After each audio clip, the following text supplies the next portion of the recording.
하나님 말씀은 사도행전 5장 1절부터 11절까지 말씀이 되겠습니다.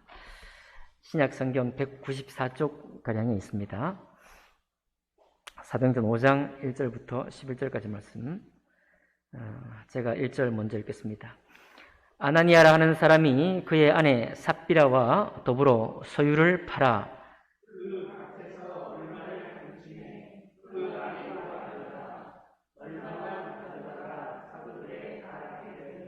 베드로가 이르되 아나니아야 어찌하여 사탄이 내 마음에 가득하여 내가 성령을 속이고 땅값 얼마를 감추었느냐.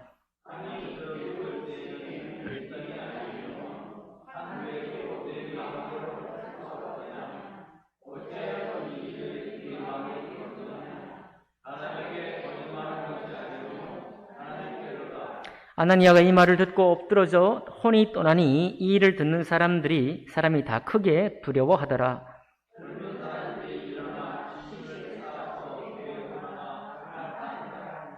3시간쯤 지나 그의 아내가 그 일어난 일을 알지 못하고 들어오니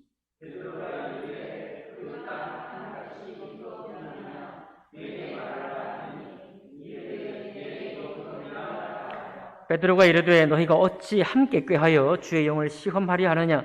보라, 내 남편을 장사하고 오는 사람들의 발이 문 앞에 이르렀으니 또 너를 메어 내가리라 하니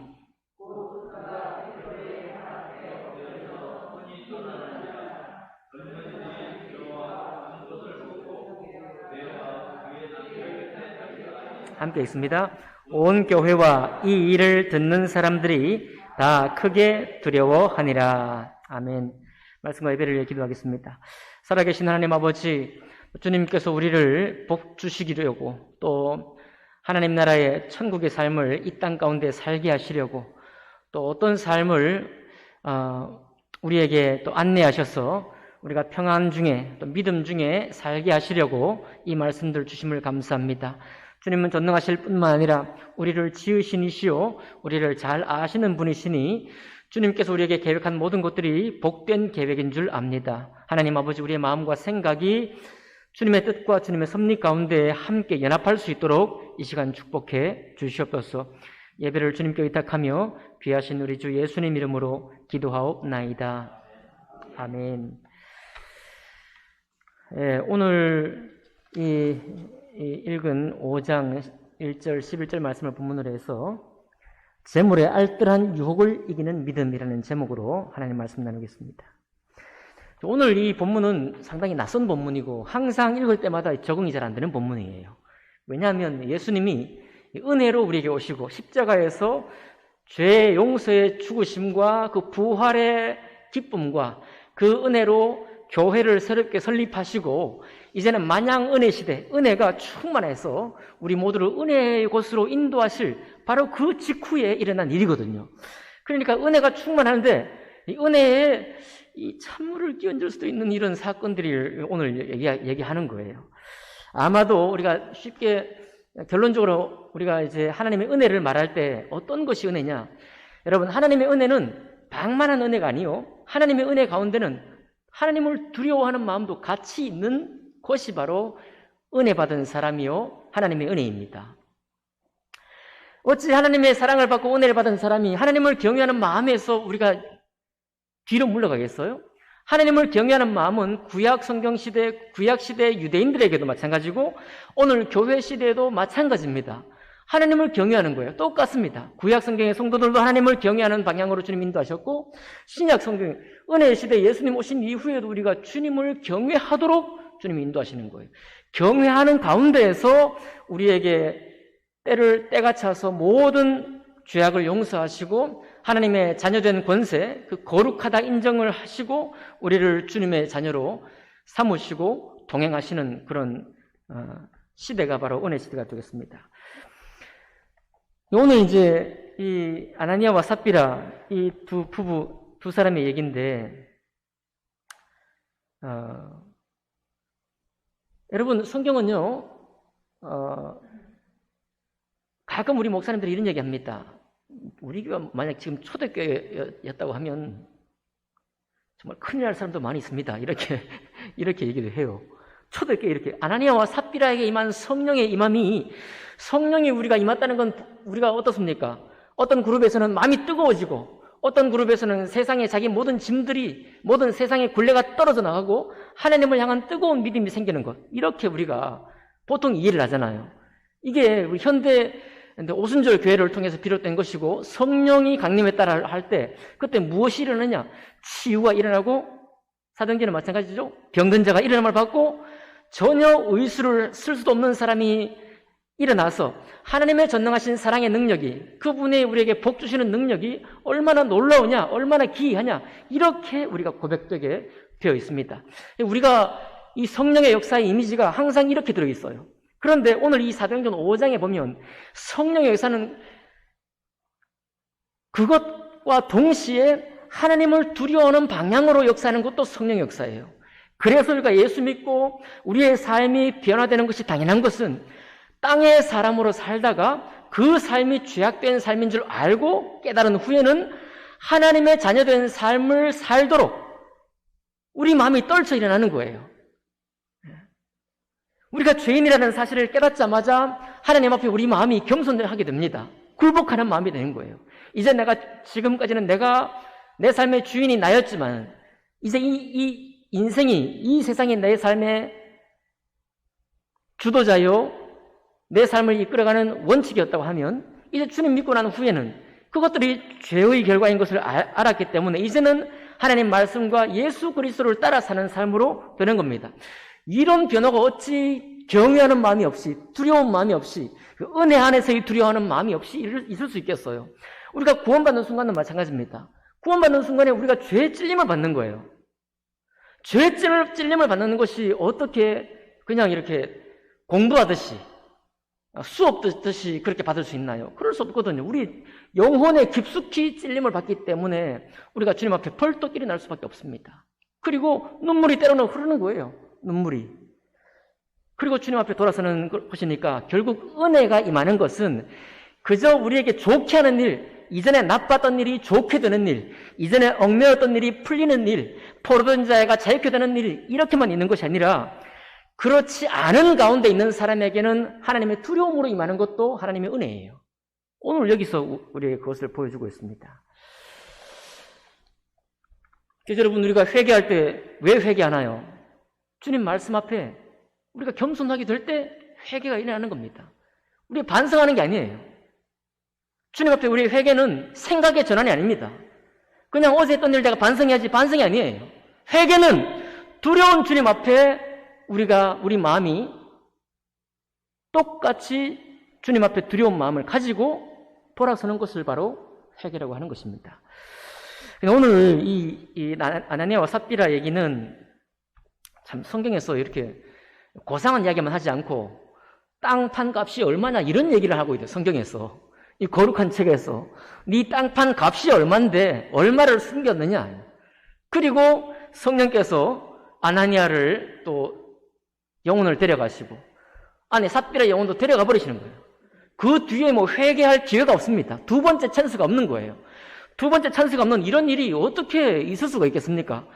그리고 오늘 이 일을 보고 들은 온 교회와 이 일을 들은 모든 성도들이 다 크게 두려워하는 게 이 사건의 결과예요.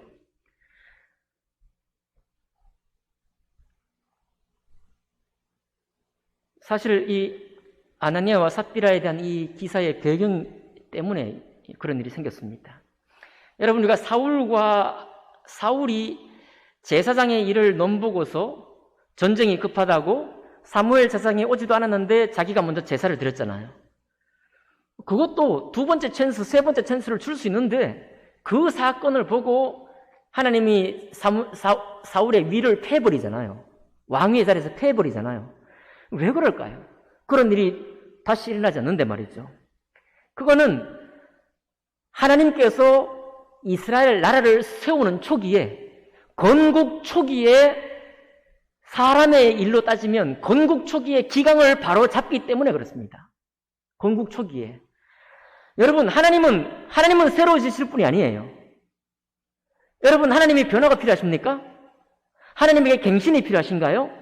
하나님의 제사장 나라 이스라엘을 세우실 때는 하나님의 초점은 이스라엘입니다. 하나님이 교회를 세우실 때 초점은 하나님의 변화가 아니라 교회의 변화입니다. 성도의 변화예요. 믿지 않는 사람들의 변화입니다. 그러니 중요한 건 사람들에게 있어요. 사람들의 사회, 사람들의 국가. 초기 국가의 시절에 제사장의 역할, 왕의 역할을 분명히 율법에 따라 기강을 잡아놓지 않으면, 그게 바로 서지 않으면 하나님의 국가 자체가 세워질 수가 없습니다. 여러분, 하나님이 전능하시지만 그 국가를 만들고 세워가는 사람은 누구예요? 사람들이잖아요. 사람들입니다. 그래서 그 중요한 시점에 사울의 범죄를 주님이 그냥 지나가지 않는 거예요. 오늘 여기 사도행전 5장도 마찬가지입니다. 아나니아와 삽비라 이 일이 있기 전에 사도행전 2장에서 2장 32절부터 37절에도 무슨 일이 있었는가 하면 어땠어요? 주님의 은혜가 임하니까 자기 재산을 팔아가지고 교회에다 가져와서 많은 가난한 사람들을 구제하고 성령의 역사를 통해서 교회라는 것이 이젠 유대인들의 회당도 아니고 성전도 아닌 교회라는 곳이야말로 하나님이 세우신 곳이라는, 하나님의 부름받은 성도들의 모임이라는 사실을 이제 시작할 때예요. 또 그래서 사도행전 4장에 다시 반복합니다. 사도행전 4장이 32절부터 37절에 똑같은 말이 거의 반복돼요. 역시 자기들의 재물을 팔아 사도들 앞에 그 판값을 가져다가 두니까 사도들이 각 사람의 필요를 따라 나눠주는 거예요. 이것이 바로 부자나 가난한 사람들이나 몸된 교회, 주님이 세우신 이 교회에 왔을 때 공평한 은혜를 입고, 이 교회야말로 성전 제사와 같지도 않고 유대인들의 해당도 같지 않은 예수 그리스도 우리 주님이 세우신 하나님의 기관인 것을 선포할 때예요. 그 선포할 때 성령께서 그렇게 역사하실 때에 아나니아와 삽비라가 범죄를 한 겁니다. 뭐예요? 교회라는 것이 어떤 곳이어야 되는가를 주님이 세우셨는데, 그 교회를 설립한 초기에 사람들의 마음을 뒤로 물러가게 만들고 교회의 교회됨을 어지럽히고 교회의 세상을 끌어오는 일들이 생기게 되니까 성령께서 아나니아와 삽비라를 친 거예요. 그래서 교회를 허무맹랑한 기관으로, 세상에 수많은 단체가 있는데 똑같은 변종의 단체 정도로 보지 않고 이 교회는 하나님의 교회라는 것을 주님이 세우시기 원하셨습니다. 그래서 오늘 아나니아와 삽비라가 죽임을 당하는 거예요. 만약에 여러분 지금 현대시대에 교회에 이런 일이 생긴다면 어떻게 되겠습니까? 장례를 치르느라고 너무 바쁘겠죠? 예, 그럴 걱정은 할 필요는 없습니다. 하나님께서 이 말씀으로 사도행전 5장에 기록하시면 이 당시 초대교회 설립 당시뿐만 아니라 앞으로 있을 모든 교회와 모든 구원받은 사람이 하나님 앞에 어떻게 행할 것을 교훈으로서 세워주셨기 때문에 그렇습니다. 사실 아나니아와 삽비라는요, 왜 여러분 밭을, 판값을 일부를 숨겼을까요? 당시에 이미 아까 4장 여러분 34절 35절에 보면 밭과 집 있는 자는 팔아서 그 판 것을 가져다가 사도들에게 발 앞에 줬잖아요. 이 성령의 물결이 재물에 대한 욕심을 떠나는 거예요. 여러분, 이 세상의 재물에 대한 유혹이나 그 알뜰한 그런 모든 필요에서부터 떠나고 하나님이 우리를 지키시고 복 주시고 돌보신다는 사실, 이 은혜가 교회에 가득했던 때입니다. 그런데 아나니아와 삽비라는 우리가 생각해 볼 때는 어떤 사람이냐면 굉장히 합리적인 사람이에요. 아마 아나니아와 삽비라처럼 현대인처럼 사는 사람이 없을 거예요. 요즘 여러분과 저처럼요. 요즘 현대인처럼 재정을 꼼꼼하게 계획하는 사람이에요. 답이 나오는 겁니다. 답이 나와요. 현재 우리 삶이 필요가 무엇이고 장래에 우리 삶의 설계를 어떻게 해야 될지 미리 내다보면서 가장 합리적이고 꼼꼼하게 재정을 지금 관리하고 있는 겁니다. 그래서 다른 사람은 어찌됐든지 간에 우리 소유된 밭을 팔아가지고 일부는 나의 장래와 우리 가정의 장래를 위해 놔두고 나머지를, 그것도 교회를 안 섬기겠다는 것도 아니고 그것을 가지고 교회를 섬기려고 나오는 거예요. 얼마나 합리적입니까? 얼마나 재정 운영이 탁월합니까? 이 아나니아와 삽비라는 현대인을 볼 때 여러분 놀부와 흥부 현대적인 버전 여러분 적 있으시죠? 놀부야말로 정말 제대로 산 재정이 투철한 사람이고, 흥부는 정말 앞뒤도 안 재고 그냥 저같이요. 아무 계획도 없이 그냥 계획하고 돈에 대한 생각이 전혀 없이 그냥 사는 아주 그냥 그런 사람이라고 그런 얘기를 하잖아요. 똑같습니다. 아나니아와 삽비라는 정말 재정에 투철한 사람이에요. 관리의 정신이 아주 탁월한 사람이고 자신의 장래를 자기 스스로 책임지겠다는 그 책임감도 확실한 사람이에요. 우리가 지금 생각할 때 그렇습니다. 그러니 아나니아와 삽비라의 후회가 얼마나 많아요, 지금.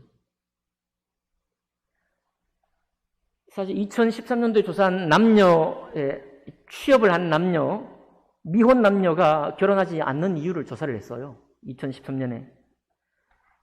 조사를 해보니까 남자는요, 소득이 적어서 결혼 안 합니다. 15%. 네. 집이 없어서 결혼 못 합니다. 11%. 그럼 벌써 26%죠.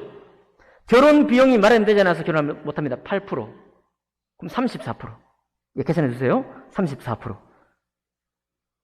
네. 뭐 이렇게 돼가지고 결국은 돈 때문에, 재정 때문에 결혼 못 하겠다고 하는 남자들이 40몇 프로가 돼요. 그러니까 10명 중에 4, 5명은 돈이 충분히 준비되지 않아서 결혼 못 합니다 하고 대답한 거예요. 그러니까 재정 운용이라는 계획이 얼마나 중요합니까? 재정의 압박을 받으면 결혼도 못 하는 거예요. 이게 그냥 거짓말이 아니라 똑똑한 생각으로 그렇게 하는 겁니다. 이건 뭐 2016년도에 출산력을 조사해봐요. 출산한 아이들 30세에서 34세 미혼 남녀 취업한 사람들에게 물어보니까요. 이 사람들에게도 역시 결혼하지 않는 이유를 물어보니까 남자는 역시 소득이 낮아서 10%, 집이 마련되지 않아서 8%, 결혼생활 비용 부담이 커서 7.9% 등등 해가지고 경제적인 부담을 다 더해보니까 41.4%나 돼요. 결혼 안 하는 이유가 41.4%가 돈 때문입니다. 돈 때문에. 재정이 충분히 하지 않아서. 이게 잘못된 거예요? 아니죠. 저희 딸도 이제 5년 후면, 아니죠. 10년 후면, 언제인지 모르겠지만 결혼하잖아요. 가만히 생각해 보니까요. 재정이 충분치 않은 형제하고 결혼한다 그러면 제 마음이 좀 곤심이 되겠죠. 목사님인데 믿음도 없이 그런 말 합니까? 그러니까 우리가 이미 다 아는 바예요. 그래서 남자는 경제적인 이유가 40%나 되어가지고 이것 때문에 결혼 못해. 여자는 그러니까 본인의 기대치에 맞는 사람이 없다 이런 것 때문에 많이 결혼 못한다고 해요. 재정의 책임이 확실히 아직은 남자 쪽에 있는 것 같습니다. 결혼이 그렇죠? 자녀 양육비를 생각해 보세요. 양육비, 고정비 아닙니까? 거기다가 사교육비, 고정비 말고 변동비. 내가 좀 욕심을 내. 내가 지금 평생 내가 살아왔는데 내가 공부에 한이 맺혀서 내 자식들은 그렇게 만들지 않아야지. 이사도 가고 말이죠. 학원 보내도 그냥 보내는 게 아니라 좀 돈을 좀 써가지고 제대로 한번 교육을 시켜야 되겠다. 해외 유학도 보내게 됐다. 그러면 고정비하고 변동비를 더하면요. 아이를 어떻게 낳겠어요? 몇 명을 낳을 수 있겠습니까? 이게 다 계산이 안 나오는 거예요. 게다가 계획에도 없던 사건, 사고를 미리 우리가 계산해가지고 매달 지불해야 되는 보험이 있잖아요. 보험료. 제가 지금 깝깝한 얘기를 하는 거예요, 지금. 보험료 생각해야 되잖아요. 그럼 보험료도 내야 되죠. 그러니까 제가 사실은 돈 계산을 못해서 참 은혜입니다. 저 같은 사람은 답이 안 나오는 거예요. 만약 제가 이런 생각을 청년 때부터 하고 정말 결혼 초부터 했다면 저는 참 아마 신경쇠약에 걸렸을 것 같습니다. 제가 신경쇠약 안 걸린 거를 제 아내가 다시는 다 책임진 거지만 어쨌든 계산 안 하고 사는 사람이 훨씬 더 행복하다 할 정도로 이렇게 좀 어렵습니다. 이렇게 하면서 이런 준비를 해놓고서 하나님을 위해 따로 뭔가를 떼놓는다는 사실만으로도 박수를 쳐야 될 거 아니에요. 그죠? 얼마나 갸륵합니까? 내 모든 계획들을 다 착실히 준비해가면서 이렇게 저축하고 저렇게 보험 들고 해가지고 다 하면서 거기서 또 좀 애써서 하나님을 섬긴다고 하면 갸륵해요. 얼마나 정말 잘하고 있는 것입니까? 사실은 재정의 유혹이라는 것이 그냥 개인적인 유혹을 넘어서서 사회 구조적으로 우리가 재정을 준비하지 않으면 뭔가의 삶 자체가 행복하거나 정말 밝은 미래가 있는 곳으로 나아갈 수 없는 그런 일들이 바로 우리 주변에 있습니다. 이게 바로 알뜰한 유혹이에요. 알뜰한 유혹이 뭡니까? 모든 것이 돈과 관련되어 있습니다. 대부분의 것이. 이 모든 유혹들 속에 아나니아와 삽비라가 있었다고 여러분 생각하셔야 돼요. 그냥 욕심 많아서 빼돌렸다 아닙니다. 다 계산하기 때문이에요. 이런 멋진 계획을, 재정 관리를 가지고 게다가 성령의 역사를 통해서 교회에 지금 일어나고 있는 이 밭을 팔아서 교회에 드리기도 하고 집을 팔아서 드리기도 하고 때로는 그렇게 해가지고 교회가 정말 이 세상에 구약 시대도 없었던 하나님이 우리에게 주신 하나님의 단체다. 하나님의 기관이다. 라는 것을 말할 때 아나니아와 삽비라가 좀 보태겠다고 한 거예요. 그럼 갸륵하게 봐야 되는데 불구하고 성령께서는 사도 베드로를 통해서 네가 어찌 내 땅이 그대로 있을 때도 내 땅이고 하지만 판 후에는 왜 내 마음대로 할 수 없었느냐? 왜 네가 이 일을 마음에 두었느냐? 왜 사람에게 너는 사람에게 거짓말하는 것이 아니다. 사도인 나에게 거짓말한 것이 아니다. 하나님께 거짓말한 거다라고 아주 책망을 깊게 합니다. 자, 우리는 아나니아와 삽비라를 계속 변호해 갈 수는 없습니다. 다만 아나니아와 삽비라처럼 지금도 수많은 우리 가정들이 이런 계획 속에서 주님께 드리는 것조차도 자유하지 못하고 부자유한 시대 속에 살고 있다는 사실을 우리가 기억해야 하겠습니다. 점점 더 교회는 양극화되고 있습니다. 앞선 세대와 뒤따르는 세대가 큰 차이를 보여주고 있어요. 전에 우리는요, 11조 헌금은 물론이고 선교 헌금, 구제 헌금, 그리고 특별 헌금, 건축 헌금까지 막 이렇게 우리가 준비하면서 했습니다. 지금은 11조 하는 것조차도 버거워하고 있습니다. 왜요? 계산이 안 나와서 그래요. 아까도 말씀드렸던 것처럼 결혼 비용, 자녀 양육 비용, 사교육 비용, 보험료 등등 10년 계획을 딱 세워보니까 답이 안 나오기 때문에 그래요. 자, 이런 알뜰한, 이건 유혹이 아니라 어떻게 보면 필요예요. 필요. 니즈라고 하죠. 필요. 살아가면서 우리에게 당연히 준비해야 될 필요와 같습니다. 이것을 뚫고 어떻게 주님 앞으로 나갈 수 있을까요?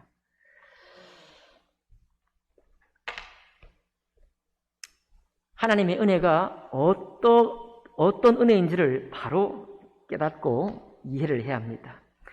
사람의 합리를 넘어 하나님의 합리가 무엇인지를 깨달아야 하는 거예요. 여러분, 하나님은 우리에게 빼앗아가시는 분이에요? 우리에게 주시려고 하는 분입니까?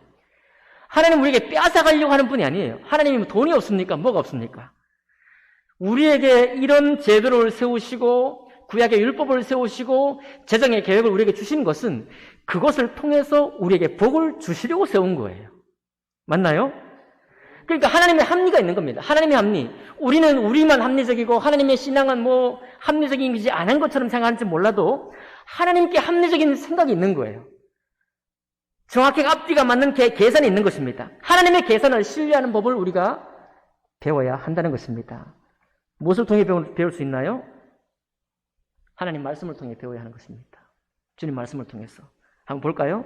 우리 주님이 얼마나 알뜰하게 우리를 챙기시는지, 얼마나 합리적인 계산을 통해서 재물에 관해서, 재정에 관해서 주님께서 말씀하시는지 한번 보겠습니다. 잠언 11장 16절에 보니까요, 유독한 여자는 존영을 얻고 근면한 남자는 재물을 얻느니라. 주님은 재물을 얻으라고 합니다. 부지런해서 성실하게 일해서 재물을 얻으라고 말해요. 하나님은 재물을 귀하게 보십니다. 잠언 22장 4절에 보니까 겸손과 여호와를 경외하는 것의 보상은 재물과 영광과 생명이니라 말했어요. 겸손하고 주님을 경외하는 것의 보상이 뭐라고요? 재물, 영광, 생명입니다. 생명만 있고 영광만 있고 재물은 없는 게 아니라 재물이 포함되어 있어요. 주님을 섬기는 보상이.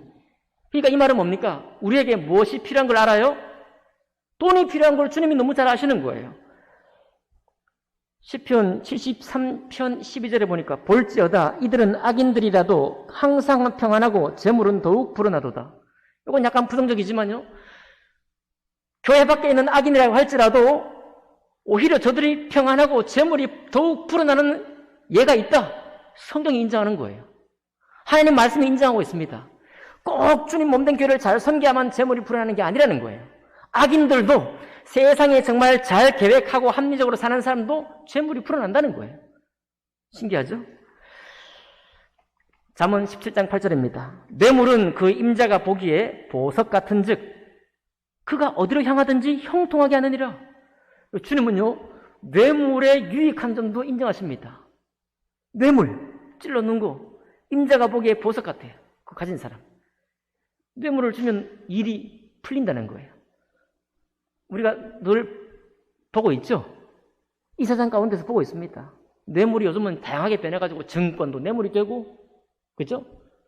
특별한 상품권도 뇌물이 되고, 여러 가지 방향으로 이렇게 뇌물은 일을 형통하게 만든다는 것. 주님도 인정하셔요. 은밀한 선물은 노를 쉬게 하고 품 안의 뇌물은 맹렬한 분을 그치게 하느니라. 돈이 가는 곳에요. 내가 승진을 위해서 정부 탁월한 권력을 내가 잡기 위해서 뇌물을 쓴다는 건, 뇌물을 쓰면은 나를 싫어했던 사람도 노를 그치고 화목하게 될 수 있다는 거예요. 부자의 재물은 그의 견고한 성이라 그가 높은 성벽같이 여기느니라. 잠언 18장 11절에 부자의 재물은 그의 견고한 성이다. 부자가 돈을 가진 것은요, 견고한 성이야. 자기는 문 밖에 나오지 않고 변화하지 않고 자기 철학대로 살 수 있는 그 든든한 기반이 뭐냐? 돈이라는 겁니다. 주님이 인정하시는 거예요. 잠언 19장 4절에 보니까 재물은 많은 친구를 더하게 하나 가난한 즉 친구가 끊어지느니라. 돈이 많으면 친구들이 많아진다는 겁니다. 물론 슬픈 일은 돈이 쑥 떨어지면 돈 때문에 왔던 친구들도 전부 다 떠나간다는 것이지만요. 어쨌든 돈의 위력, 재물의 위력이라는 것을 주님이 몰라서 우리에게 믿음으로 드리라라는 말 하는 게 아니라는 사실을 기억할 필요가 있겠습니다. 잠언 17장 23절, 여러분 지금 제가 하나님의 알뜰한 말씀을 여러분에게 들려드리는 거예요. 왜 주님이 재물로부터, 재정의 유혹으로부터, 그 알뜰한 유혹으로부터 우리를 벗어나서 믿음으로 살 수 있도록 인도하시는가? 잠언 17장 23절에는요, 악인은 사람의 품에서 뇌물을 받고 재판을 굽게 하느니라. 이제 잘못되는 걸 얘기하고 있어요. 뇌물을 받으면 재판은 굽어집니다. 오늘날 재판사도 마찬가지예요. 뇌물을 받으면 당연히 재판이 굽게 되어 있죠. 돈의 위력이기도 하지만 돈이 잘못 쓰이기는 것도 하죠. 이익을 탐하는 자는 자기 집을 해롭게 하나 뇌물을 싫어하는 자는 살게 되느니라. 말씀이 조금 바뀝니다. 이제 이익을 탐하는 자는 자기 집을 해롭게 해요. 하지만 뇌물을 싫어하는 사람, 뇌물을 주면 일이 형통하게 되고 일이 잘 풀리지만 그 뇌물을 거절하는 사람이야말로 도리어 잘 살게 된다는 겁니다. 왜요? 5년 뒤 10년 후에 쇠고랑을 차게 되니까요. 맞죠? 쇠고랑을 차게 되는 거예요. 악인의 재물은 본래 가증하거든 하물며 악한 뜻으로 드리는 것이랴. 악인의 재물은 가증하다고 했습니다. 여기서 악인은 대부분 다 하나님 없이 사는 사람들이에요. 하나님 없이 사는 사람들의 재물은 대부분 본래 가증한데 하물며 악한 뜻으로 드리는 재물은 소용이 없다. 잠언 29장 4절에 보면 왕은 정의로 나라를 견고하게 하나 뇌물을 억지로 내게 하는 자는 나라를 멸망시키느니라. 결국은요, 뇌물로 세워진 국가는 패망합니다. 역사의 증거죠. 모든 역사가 그렇게 말합니다. 뇌물로 세워진 뇌물을 많이 드리는, 그렇게 세워진 나라, 그렇게 세워진 정부, 그렇게 세워진 정권, 망하는 것이죠. 잠언 14장 24절에 지혜로운 자의 재물은 그의 면류관이요 미련한 자의 소유는 다만 미련한 것이니라. 여기서는 재물을 두 가지로 나눴습니다. 지혜로운 자의 재물, 지혜로운 자가 재물을 벌고 지혜롭게 쓰는 것은 면류관이라고 그랬어요. 그러나 미련한 자의 소유, 미련한 사람이 가진 재물은 다만 미련하게 쓰일 뿐이라는 겁니다. 돈을 써도 형통하게 되지 않아요. 그런 경우 많이 있죠. 뇌물을 쓴다고 해도 전혀 위에서 나를 인정하지 않습니다. 그런 경우 있어요. 돈을 많은 금액을 드려도 일은 형통하게 되지 않을 수 있습니다. 그건 우리 역시 경험이기도 해요. 그 다음 구절들은요, 재물의 이제 나쁜 점들이 나옵니다. 내 큰 지혜와 내 무역으로 재물을 더하고 그 재물로 말미암아 내 마음이 교만해졌도다. 에스겔 28장 5절이에요. 여기서부터는 재물이 우리의 마음을 교만하게 만든다고 했어요. 시편 52편 7절에 보면 이 사람은 하나님을 자기 힘으로 삼지 아니하고 오직 자기 재물의 풍부함을 의지하며 자기의 악으로 스스로 든든하게 하던 자라 하리로다. 네. 아까 부자의 재물은 든든한 성이라고 그랬잖아요. 그 재물을 의지하는 사람은 하나님을 자기 힘으로 삼지 않아요. 성경에 하나님과 만몬, 돈을 항상 서로 반대되는 것으로 하나님을 섬기는 사람은 돈을 섬길 수 없고 돈을 섬기는 사람은 하나님을 섬길 수 없다 말하고 있잖아요. 하나님을 자기 힘으로 삼지 아니한 사람, 시편 49편 6절 8절에는 이렇게 말합니다. 자기의 재물을 의지하고 부유함을 자랑하는 자는 아무도 자기의 형제를 구원하지 못하며 그를 위한 속전을 하나님께 바치지도 못할 것은 그들의 생명을 속량하는 값이 너무 엄청나서 영원히 마련하지 못할 것입니다. 여러분, 재물에 한계가 있다는 걸 말하는 거예요. 재물의 한계. 재물을 의지하고 부유함을 자랑하는 사람은 형제를 구원하지 못해요. 그러니까 전쟁에서 우리를 건져내지도 못합니다. 전쟁에서. 형제를 구원하지도 못해요. 재물의 한계는 분명히 있다는 것입니다. 그 다음 마지막이에요. 하나님이 또 알뜰하게 재물에 대해서 말씀하십니다. 선인은 그 산업을 자자손손에게 끼쳐도 죄인의 뇌물은 의인을 위하여 쌓이느니라. 잠언 13장 22절.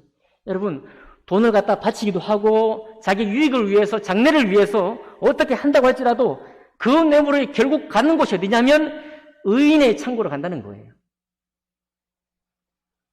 나의 유익을 위해서 써야 될 그런 재물이 나의 유익을 위해 쓰이지 않고 때로 그럴 때가 있지만 결국은 다른 사람에게 간다는 것입니다. 잠언 11장 4절에 보니까 재물은 진노하시는 나라의 무익하나 공의는 죽음에서 건져내니라.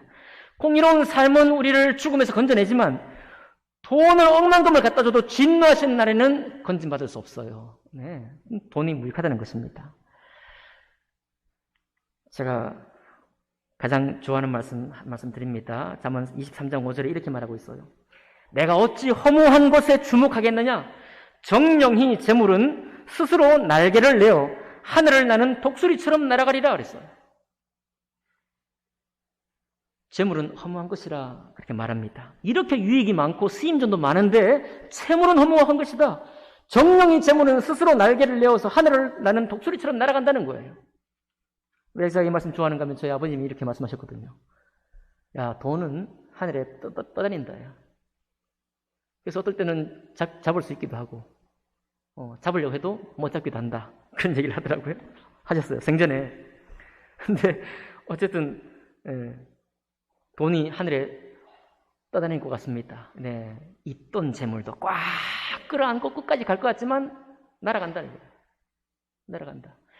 결국은 내가 나의 아까 알뜰한 필요들 봤죠? 결혼의 필요, 자녀 양육의 필요, 보험의 필요, 장래 10년 필요, 내 노후의 필요. 우리는 성실하고도 책임감 있게 이것을 관리할 줄도 알아야 되고 계획도 세워야 됩니다. 하나님은 그것을 반대하는 게 아니에요. 그것이 필요한 것도 주님 아십니다. 다만 우리의 마음이 그런 준비하는 것 때문에 꼭 매여가지고 주님과 함께 주님 앞에서 우리가 마땅히 할 일을, 주님 앞에 마땅히 드려야 할 일을 하지 못하는 그렇게 재물에 집착된 삶을 주님이 원치 않는 거예요. 얼마나 많은 사람들이 이런 얽매임에서 해방받지 못하는지 몰라요. 그러나 바로 여러분과 제가 간증의 증인입니다. 우리가 그렇게 드렸습니다. 우리가 그렇게 드렸어요. 여기 여러분 역대하 31장에 보면요, 히스기야 왕이 자기 스스로 자기 재물을 내어가지고 번제에 쓸 수 있도록 재물을 내요. 하나님의 이름을 위해서요. 왕이 백성에게 세를 내라 하지 않고 자기 스스로 자기 주머니를 열어서 번제를 위해 쓰이는 재물을 냅니다. 누구를 위해서요? 하나님을 위해서요. 하나님을 위해서. 왕이 무엇입니까? 백성이 무엇입니까? 전부 다 하나가 되어서. 사도가 무엇입니까? 바나바가 누굽니까? 일반 성도가 누굽니까? 전부 하나가 되어서 주님의 역사를 위해서 이렇게 드렸더니 역대하 31장 10절에 보니까 여호와께서 그의 백성에게 복을 주셨습니다. 저들이 재물을 바치기 시작할 때에, 역대하는 그렇게 기록되어 있습니다. 재물을 바치기 시작할 때, 누구나 할 것 없이 주님께 드리기 시작했을 때에 여호와께서 그의 백성에게 복을 주셨습니다. 여러분, 주님께서 재물에 대해서 많은 말씀으로 기록해 주셨습니다. 재물의 유익한 거, 재물이 얼마나 힘이 있는지도 알았습니다. 그 재물을 잘못 사용할 때 어떤 일이 생기는지 알았습니다. 재물보다 더 귀히 여겨야 되는 것이 무엇인지 또 주님 가르쳐 보여주셨어요. 재물의 속성상 붙들려고 해도 날아갈 것이고 없는 것처럼 생각되지만 갑자기 생길 수도 있습니다. 이게 우리가 지금까지 신앙생활을 해온 간증들이에요. 여러분과 제가 다 경험한 것입니다. 그런데 이 경험들이 지금 전수가 되지 못하고 있어요. 여러분, 우리는 주님 앞에 잘 드렸더니 우리 마음에 안식을 얻었습니다. 맞나요? 우리가 건강을 얻었습니다. 우리가 일요일을 안식일로 섬기니까 주일은 쉴 수 있는 거예요. 비록 예배를 드리지만 이 삶의 모든 고민과 상념으로부터 주일을 따로 떼어내니까 정신의 건강을 얻죠. 영혼의 만족을 얻습니다. 가족 사랑을 얻어요. 요즘 어떻습니까? 12시 야근하는 거예요. 새벽 2시도 야근합니다. 가정을 책임지기 위해서요. 그렇게 열심히 해서 그 젊은 세월 다 지나고 가족을 사랑해야 될 시간에 내가 돈을 버는 것이 가족을 사랑하는 것이다 생각하고 그때 작은 나눔을 가지고 시간을 보내고 함께 즐거워야 될 시간을 다 날려버리는 거예요. 경제적인 삶이 힘들면 힘들수록 사람들은 그 길로 자꾸만 선택하려고 합니다. 그런 압박을 받는 거예요. 그러나 어떻습니까? 사랑을 잃어버려요. 좋은 시절 다 보내고 나중에 찾으려고 합니다. 그러나 우리는 어떻습니까? 주님 앞에 드리고 우리의 것을 아낌없이 필요한 때에 드렸더니 우리가 하나님을 얻었어요. 아멘인가요? 하나님을 얻었습니다. 시간을 또 얻었어요. 여러분, 쫓기다 보면 시간을 다 잃어버립니다. 한두 달 전에 현대자동차 연구소에 근무하던 젊은 디자이너가 자살했어요. 그 중압감을 이기지 못하고 계속해서 새로운 제품을 만들어야 되겠죠. 얼마나 대기업이 사활을 걸고 한 제품을 생산한다는 건 지금은 글로벌 경쟁이기 때문에 국내만 경쟁이 아니잖아요. 그 압박감, 항상 새로운 것을 만들어야 된다는 그 연구소의 생활 어떻게 감당하겠어요, 여러분? 그 길로 가면 빠져나올 수 있는 답이 없어요. 여러분, 재정의 알뜰한 계획 속에 골똘히 여기면 빠져나올 길이 없습니다. 그 길을 우리 힘으로 못 빠져나와요. 어떻게 합니까? 하나님의 합리적인 계산을 여러분 신뢰해야 돼요. 하나님의 계산을 이해하셔야 됩니다. 그 시간을 얻는 거예요. 시간을 얻고 우리 영혼의 안식을 얻습니다. 그리고 또 이웃을 얻어요. 여러분, 돈을 많이 버는 사람은 이웃이 없어요. 이웃이 있을 시간이 없습니다. 이웃과 함께 할 수 있는 여유가 없어요. 그리고 두려움에서 벗어나지 못합니다. 우리가 다 생각이 있거든요. 아무리 좋은 계획을 세운다고 해도 어떤 사건과 사고가 생겨서 이게 잘 될지 잘못될지 우리가 확신을 못합니다. 믿는 사람이나 믿지 않는 사람은 확신 못해요. 아무도 확신 못합니다. 그렇기 때문에 재정을 더 집중하면 할수록 평화를 얻는 게 아니라 계속 염려가 쌓여요. 우리는 어떻습니까? 두려움에서 벗어나는 거예요. 주신 대로 살기도 하고, 그렇죠? 좀 민망한 얘기지만 옷이 없으면 얻어 입히기도 하고요. 먹을 것을 자유롭게 누리지 못하면 성도들이 서로 도와가면서 챙겨주기도 하고, 이런 것을 구차히 여기면 안 되는 거예요. 그런 약간의 불편함은 있지만 우리가 얻은 바 이 안식이며 우리가 얻은 바 이 정신 건강이며 우리가 얻은 바 이 가족 사랑이며 우리가 얻은 바 이 시간이며 우리가 얻은 바 이 이웃이며 우리가 얻은 바 이 두려움에서 벗어난 평안이라는 것이 얼마나 귀한 가치입니까? 얼마나 놀라운 거예요. 하나님께서는 우리의 것을 가져가시는 분이 아니라 우리를 채워주시려고 우리에게 복을 얻게 하시려고 하시는 거예요. 바로 그 정통한 가운데에서 아나니아와 삽비라가 그것을 깨뜨려버리는 거예요. 그 흐름을, 그 성령께서 세우시는 이 교회를 깨뜨리기 때문에 하나님께서 그를 징계한 겁니다. 하나님께서 그를 징계한 거예요.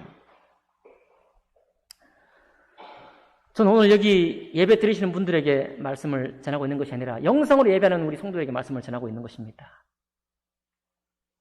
거기서 자유를 얻어야 돼요. 하나님께서 정말 사람보다 훨씬 더 합리적인 하나님이라는 것을 이해하셔야 됩니다. 하나님은 정말 계산적인 분이라는 것을 이해를 하셔야 돼요. 허투루 하는 말이 아닙니다. 주님은 꼼꼼히 따지고 계시는 거예요. 재물이 힘을 얻기도 하고 재물이 좋은 데 쓰이기도 하고 나쁜 데 쓰이기도 하고 말이죠. 재물의 한계는 뭔지 다 알고 계십니다. 그 재물의 속성상 가지려고 한다고 해서 가지는 게 아니라는 것도 알고 있는 거예요. 다 아시고 하는 말입니다. 다 아시고. 돈의 모든 속성을 전부 아시고 주님이 하시는 말씀이에요. 그러니 하나님의 역사와 하나님의 은혜와 몸된 교회와 이웃을 돌아보기 위해서 지금 주님 앞에 드리는 것이 필요하다는 겁니다. 그런 삶을 시작할 때야 세상의 장래를 두려워하는 것이 아니라 하나님을 정말 평안 중에, 안식 중에 경외하는 삶을 살 수가 있는 거예요. 그리고 우리 인생이 염려 가운데서 벗어나서 주님께 맡길 수 있는 힘이 우리에게 생기는 것입니다. 이것을 위해서 오늘 굳이 하나님께서 이 은혜 시대에, 교회가 막 설립된 이 시기에, 예수 그리스도의 은혜가 충만한 시기에, 기적이 충만한 때에 이런 놀라운 일을 우리에게 남겨주신 거예요. 우리는 선택해야 됩니다. 계속해서 나의 알뜰한 계획과 재정 계획 속에서 끝까지 염려 가운데 하나님께 인색하며 살 것이냐? 그렇지 않고 주님께 억지로 드리지 않고 인색하게 드리지 않고 드림으로 이 모든 하나님의 복을 누리는 쪽으로 갈 것이냐? 재물의 알뜰한 유혹을 이기는 믿음이 필요해요. 여러분, 말씀이 그것을 다 보여주고 있습니다. 수많은 현실에 무슨 재정 계획을 해야 될 항목들이 많이 있지만 하나님의 재정 계획을 따라 살아야 할 하나님 말씀이 수많이 여기 있어요. 이 알뜰한 말씀이 여기 있습니다. 그러니 주님을 신뢰하시는 여러분과 제가 되기를 원합니다. 자유를 얻으세요. 안식을 얻으십시오. 평안을 얻으십시오. 가족 사랑의 시간을 얻으십시오. 내 개인적인 시간을 얻으십시오. 그리고 하나님을 얻으십시오. 기도하겠습니다.